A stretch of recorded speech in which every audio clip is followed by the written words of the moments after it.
दोस्तों आज हम बात करेंगे कोल्ड वॉर की। उससे पहले दो वर्ड्स कैपिटलिज्म और कम्युनिज्म को समझ लीजिए, जो बार बार आएंगे। कैपिटलिज्म और कम्युनिज्म दो अलग अलग इकोनॉमिक और पॉलिटिकल आइडियोलॉजीज हैं। दोनों का फोकस रिसोर्सेज को मैनेज करने और सोसाइटी को ऑर्गेनाइज करने पर है, लेकिन इनका अप्रोच बिल्कुल अलग है। कैपिटलिज्म प्राइवेट ओनरशिप है, तो वही कम्युनिज्म कलेक्टिव ओनरशिप।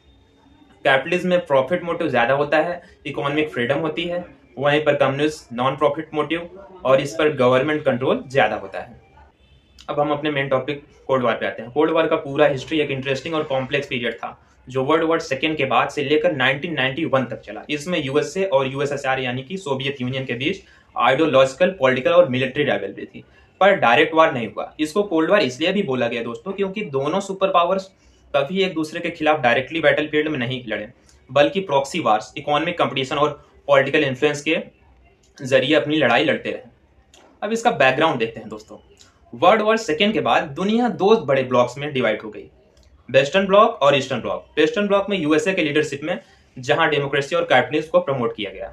वहीं पर ईस्टर्न ब्लॉक में यूएसएसआर के लीडरशिप में, जहां कम्युनिस्ट को स्प्रेड करना मेन गोल था। ठीक है, अब देखते हैं दोस्तों इसका मेजर इवेंट्स क्या है। नंबर वन आता है आयरन कर्टेल। यूरोप दो पार्ट्स में डिवाइड हो गया, वेस्टर्न यूरोप जहां पे डेमोक्रेसी थी, और ईस्टर्न यूरोप जो यूएसएसआर के इन्फ्लुएंस में कम्युनिस्ट को फॉलो कर रहा था। दूसरा दोस्तों आता है बर्लिन ब्लॉकेड 1948 से 1949 तक।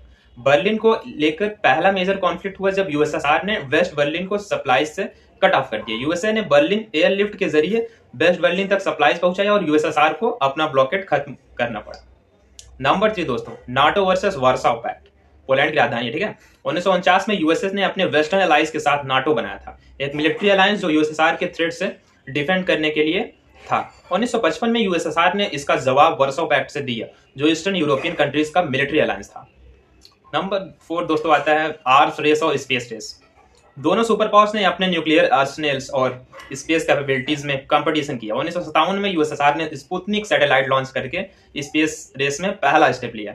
यूएसए ने भी अपोलो 11 मिशन के जरिए 1969 में मून लैंडिंग करके लीड ले ली। ठीक है, नंबर 5 आता है दोस्तों कोरियन वॉर, जो 1950 से 1953 तक। कोरिया दो पार्ट्स में डिवाइड हो गया, north Korea and south Korea. North Korea communist, south Korea capitalist. दोस्तों नॉर्थ कोरिया ने साउथ कोरिया पे अटैक किया और यूएसए लेड यूएन फोर्सेस ने साउथ कोरिया की मदद की। वार एंड तो नहीं हुआ, पर आर्मिस्टिक साइन करके कोरिया को डिवाइड कर दिया गया, नॉर्थ कोरिया और साउथ कोरिया।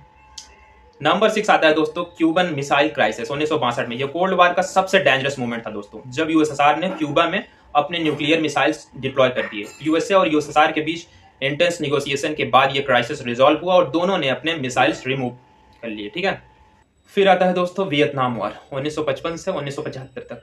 वियतनाम भी कोल्ड वॉर का एक बड़ा बैटलफील्ड था दोस्तों। नॉर्थ वियतनाम कम्युनिस्ट और साउथ वियतनाम यूएस पैक के बीच ये वार हुआ। यूएसए को इस वार में बहुत हैवी लॉसेस झेलनी पड़ी दोस्तों, और अंत में नॉर्थ वियतनाम जीत गया। फिर आता है दोस्तों एक डेंटेड 1970 में। ये एक पीरियड था जब यूएसए और यूएसआर के रिलेशन थोड़े इंप्रूव हुए। आर्म्स कंट्रोल ट्रीटीज जैसे SALT फर्स्ट साइन की गई, पर यह पीरियड ज्यादा लंबा नहीं चला। ठीक है दोस्तों, फिर आता है दोस्तों अफगान वार 1979 से 1989 तक। यूएसएसआर ने अफगानिस्तान में इन्वेड किया और यूएसए ने अफगान मुजाहिदीन को सपोर्ट किया। इस वार में यूएसएसआर को काफी लॉस हुआ और अंत में उन्हें वहां से निकलना पड़ा। अब दोस्तों आते हैं इसका एंड कैसे हुआ कोल्ड वॉर का। End of the cold war 1980s में यूएसएसआर इकोनॉमिक क्राइसिस में फंस गया और माइकल गोर्बेचोव की लीडरशिप में रिफॉर्म्स इंट्रोड्यूस किए गए। पेट्रोस्का इकोनॉमिक रिस्ट्रक्चरिंग और ग्लैंसनोस्ट पॉलिटिकल ओपननेस। 1989 में बर्लिन वॉल गिर गई, जो सिंबल था कोल्ड वॉर के खत्म होने का। 1991 में यूएसएसआर टूट गया और कोल्ड वॉर ऑफिशियली खत्म हो गया। अब दोस्तों बताते हैं इसका इम्पैक्ट क्या पड़ा आखिर। कोल्ड वॉर ने ग्लोबल पॉलिटिक्स को रीडिफाइन किया। इस पीरियड के दौरान बहुत सारी प्रॉक्सी वार्स, न्यूक्लियर थ्रेट्स और आइडियोलॉजिकल कॉन्फ्लिक्ट्स देखे गए। इसके बाद यूएसए दुनिया का इकलौता सुपर पावर बन गया और यूएसएसआर हिस्ट्री का हिस्सा बन गया, और आज भी यूएसए दुनिया को डोमिनेट करता है पूरे वर्ल्ड में। धन्यवाद दोस्तों।